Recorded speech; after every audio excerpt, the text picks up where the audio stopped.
ओम नमो भगवते वासुदेवाय। अधिक मास महात्म्य 11वां अध्याय। नारद जी बोले, हे महामुने, ऋषि कुमारी जो तप मुनियों को भी दुष्कर कार्य है वह उसे कैसे करने लगी, यह हमें सुनाइए। श्री नारायण बोले, उस कल्याणी ने शांत सनातन पांच मुखी शिव का चिंतन कर अति दारुण तप आरंभ किया। सर्पों के आभूषण, नंद और भृंगीगण से सेवित 2400 तत्वों और तीनों गुणों से समन्वित 8 महासिद्धियों, प्रकृति एवं पुरुष से युक्त, मस्तक पर अर्धचंद्र एवं जटा मुकुट से शोभित ऐसे भगवान शिव का ध्यान कर वह बाला ग्रीष्म ऋतु के सूर्य में पंचाग्नि के मध्य बैठकर परम तप करने लगी। हेमंत और शिशिर ऋतु में ठंडे जल में बैठकर मुख को जल के ऊपर करके तप करने लगी। उस समय वह ऐसी प्रतीत हुई मानो जल में कमलिनी खिली है। सिर के नीचे काले बाल ऐसे शोभित होते थे कि मानो लताएं फैली हुई हो। शीत के कारण उसके ब्रह्मारंध्र से निकलता हुआ धुआं ऐसा प्रतीत होता था मानो कमल के मकरंद का पान करके भौरे निकल रहे हों। वह कोमलांगी कन्या प्रातः और सायंकाल धूम्रपान करके रहती थी। उसका कठोर तप सुनकर इंद्र बड़ा चिंतित हुआ। हे नृपनंदन, सब देवताओं के सराहने योग्य ऐसे तप में लगी हुई ऋषि कन्या को 9000 वर्ष बीत गए। तब पार्वती पति शंकर ने बाला के तप से प्रसन्न हो उसे अपने अगोचर रूप का दर्शन दिया। वह शिव का दर्शन पाकर झटपट खड़ी हो गई, मानो देह में प्राण वापस आ गए हों। वह तप से दुबली बाला हष्ट पुष्ट हो गई।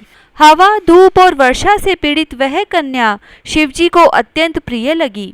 तब कन्या ने नम्र हो शंकर जी को प्रणाम किया। फिर विश्व बंदित शंकर की मानसिक उपचारों से पूजा करके बड़ी श्रद्धा भक्ति से स्तुति करने लगी। कन्या बोली, हे पार्वती बल्लभ, हे प्राणनाथ, हे प्रभो, हे भग्र, हे भूतेश, हे गौरीश, हे शंभो, हे तमह, हे सोम, सूर्य और अग्नि रूपी दिव्य त्रिनेत्र वाले, मेरे आधार, मेरे मुंड मालधारी, आपको नमस्कार है।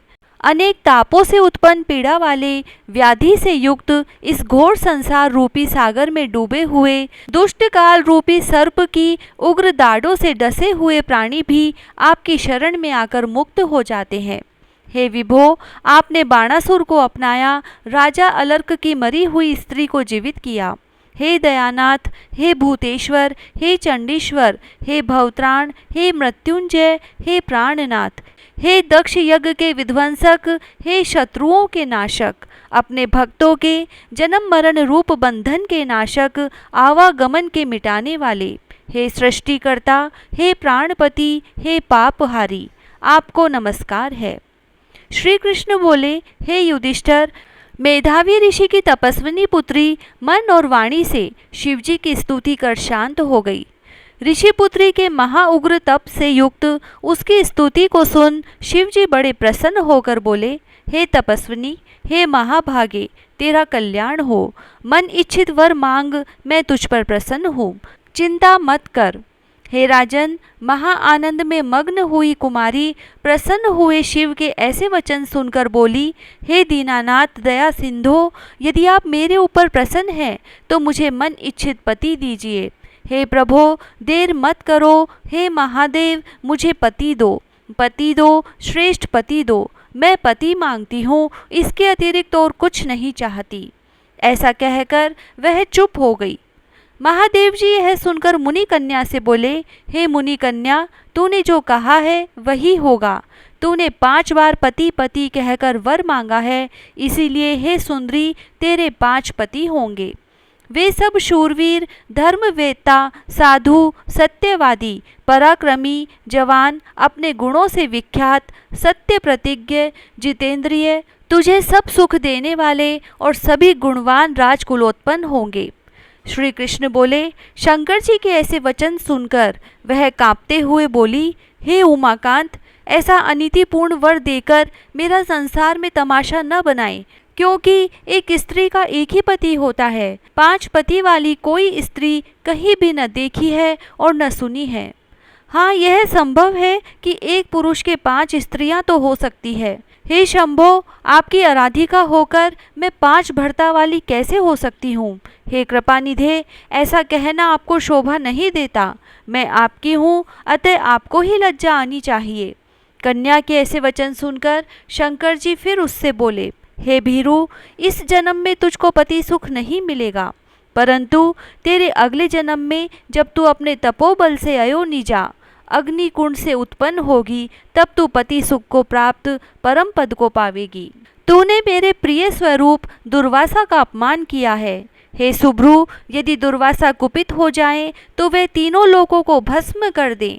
तूने अहंकारवश ब्रह्मा तेज का तिरस्कार किया है और भगवान के प्रिय पुरुषोत्तम मास का सेवन नहीं किया, जिसको श्री कृष्ण ने अपना सब ऐश्वर्य सौंपा है।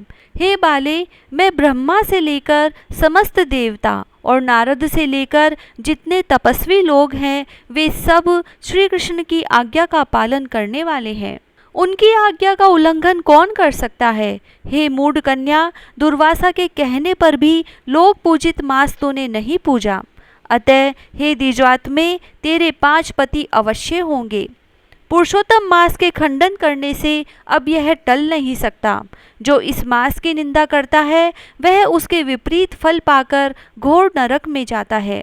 जो मनुष्य पुरुषोत्तम मास के भक्त हैं, वे पुत्र पौत्र और धन से संपन्न होकर इस लोक और परलोक की सिद्धि को प्राप्त करते हैं। हम सब देवता भी पुरुषोत्तम मास के सेवक हैं, जिससे पुरुषोत्तम भगवान प्रसन्न होते हैं। ऐसे सेवन करने योग्य श्रेष्ठ मास को क्यों न पूजें? अत्यंत महान महात्माओं का वचन कैसे मिथ्या हो सकता है, तू ही बता। सदा बोलने वाले मुनियों की वाणी अनुकरणीय है। नीलकंठ महादेव ऐसे कहकर तत्काल अंतर्ध्यान हो गए। तब वह बाला अपने झुंड से बिछड़ी हुई मृगी की भांति चकित हो इधर उधर देखती हुई रह गई। सूची बोले, हे मुनियों, दूज के चंद्रमा से युक्त भाल वाले सदा शिव के अंतर्ध्यान होने पर जैसे इंद्र को वृत्रासुर दैत्य का वध करने पर ब्रह्म हत्या लगने के कारण चिंता हुई थी, उसी प्रकार मुनि कन्या को दुर्वासा के वचनों का उल्लंघन करने के कारण चिंता समा गई। 11वां अध्याय समाप्त। जय श्री राधे।